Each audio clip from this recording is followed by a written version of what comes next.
Isang mapagpalang araw po sa ating lahat.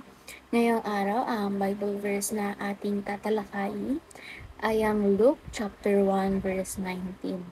So, itong devotion or Bible verse na ito is katuloy lang ng bagong chapter natin kahapon or yung bagong series natin kahapon, which is yung First Christmas, celebrating the true essence of First Christmas.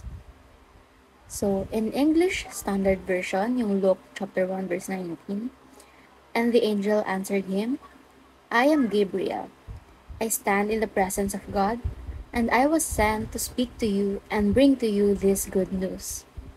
So, in Tagalog version, at sinagot siya ng anghel, ako si Gabriel na tumatayo sa harapan ng Diyos. Ako'y isinugo upang makipag-usap at ipahayag sa iyo itong magandang balita. So, sino nga ba si Angel Gabriel? So, siya yung based sa Bible, siya yung isa sa pinaka-powerful angels na meron si God. And kung mapapansin din natin sa Bible, based din kay Pastor Russell, si Angel, Michael Archangel ata yung sinasend ni Lord or ni God kapag ang usapan is mga war, ganon. Pero kapag ang pinag-uusapan is yung mga crucial moments sa history ng Bible, is si Angel Gabriel yung sinesend niya or yung isinisugo niya. So, ang main point ng Bible verse na ito is si Angel Gabriel daw is nagpapakilala siya na siya yung tumatayo sa harapan ng Diyos and na siya yung isinugo upang maghayag ng magandang balita sa sanlibutan, di ba? So, para mas mapalawak pa natin itong Bible verse na ito, proceed tayo sa ating preaching. Number 1, Gabriel sees the first Christmas as the beginning of redemption. So, gaya rin ng nasabi ko kahapon or kagabi, yung first Christmas is, kaya tayo mayroong Christmas din ngayon, is dahil ayun yung kapanganakan ni Jesus Christ, which is yung way natin through salvation or redemption. Siya yung ibinigay sa atin ni Lord God para matubos yung mga kasalanan natin or para magkaroon tayo ng redemption or ng salvation. So, ano nga ba yung true essence ng first Christmas? Again, kaya tayo nagsiselebrate ng Christmas kasi ayun yung kapanganakan.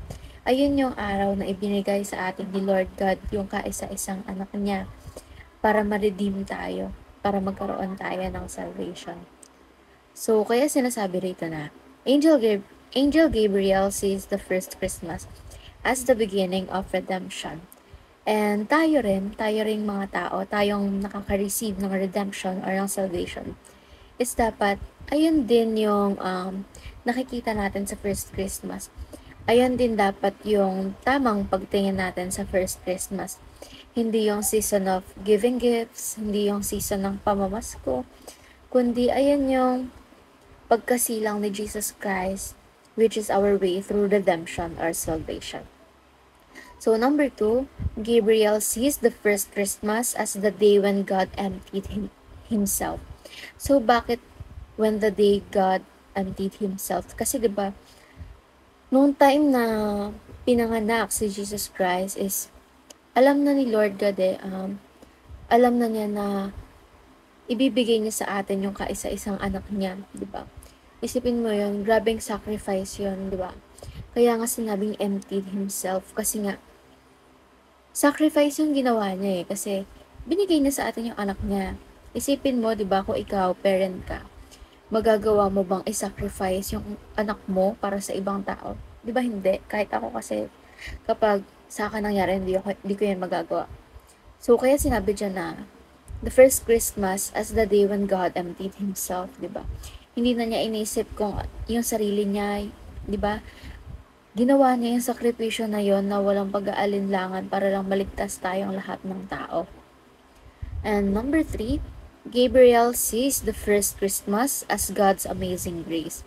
So, dahil nga nagsakripisyo siya, nakikita daw ni Angel Gabriel yung first Christmas as God's amazing grace. Kasi nga, nag-sacrifice si God, sinacrifice niya yung kaisa-isang anak niya para lang masave yung sanlibutan, para masave tayo, para magkaroon tayo ng redemption or salvation. Kaya siya amazing grace, di ba?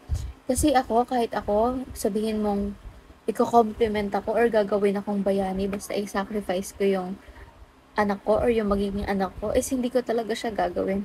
Hindi ako ganun ka tibay gaya ni Lord, di ba? Hindi ko magagawa kung ano yung ginagawa niya, kung ano yung nagagawa niya para sa atin. Kaya nga, di ba sabi, wala siyang kapantay, wala siyang katulad kasi yung mga bagay na yan, yung mga sakripisyo na ginawa niya para sa atin, is siya at siya lang yung makakagawa nun. Kaya dapat, katulad ni Angel Gabriel, nakikita rin natin yung true essence of First Christmas.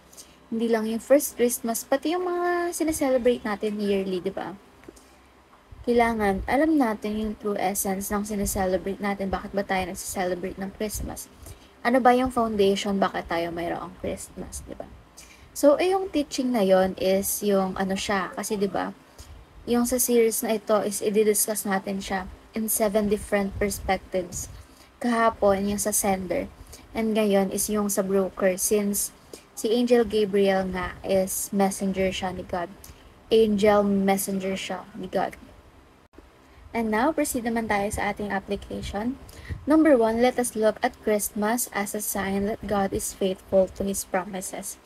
So, di ba nga, ipinangako sa atin ni God yung salvation, yung redemption, di ba? So, tignan natin yung Christmas as a sign na walang ipinapangako si God na hindi niya binibigay. Hindi siya katulad nating mga tao na yung mga pangako natin is madaling mapako. No, hindi siya ganun.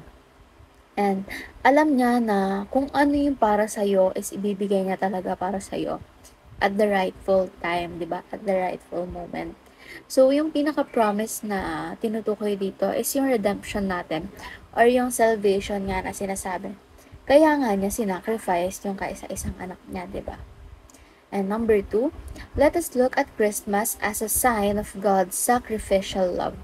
So, tignan din natin yung Christmas as a sign of God's sacrificial love kasi nga, dahil sa pagmamahal niya sa atin, dahil sa pagmamahal niya sa mga tao, isinantabi niya yung anak niya or hindi naman sa isinantabi, isinacrifice niya yung anak niya. Kasi, at the end of the day, alam niya namang maiintindihan siya ni Jesus Christ, diba? Kasi iisa lang din sila ng goal naman, diba? Nagawa niyang isacrifice yung anak niya para sa napakaraming tao. Nagawa niya isacrifice yung anak niya, nag-iisang anak niya para sa ating makasasalanang mga tao. Para lang matubos yung mga kasalanan natin. And makareceive tayo ng redemption or salvation. And number 3, let us look at Christmas as a sign of God's abundant grace. So, hindi lang hindi lang ito tinutukoy yung patungkol sa redemption natin or salvation. Ang sabi dito, let us look at Christmas as a sign of God's abundant grace. Abundant grace means nag-uumapaw, di ba? Napakarami, hindi lang isa. So, ito yung pinakamalaking blessing na natanggap natin kay God, which is yung redemption or yung salvation natin. Pero hindi siya doon nag-end. Diba? Sa araw-araw, binibigyan tayo ni God ng grace niya. Binabasbasan niya tayo ng grace niya sa pagising pa lang natin araw-araw, diba? Sa oxygen na nalalanghap natin, sa araw-araw na kinakain natin, and sa mga ginagamit niyang instrumento, diba? Para mas lalo tayong palapit sa Kanya. So, may mga bagay kasi na hindi natin nare-realize, pero ipinagkakaloob siya sa atin ni Lord, diba? Yung mga bagay na akala natin wala lang. Lahat ng yan galing kay Lord, and lahat yan parte ng abundant grace niya na ibinubuhos niya sa atin. So, dapat this coming Christmas is huwag tayo makalimot kay God and kay Jesus Christ, di ba? Let us celebrate the Christmas worshipfully and alalahanin natin kung ano nga ba yung true essence of Christmas or first Christmas before we celebrate our individual celebrations.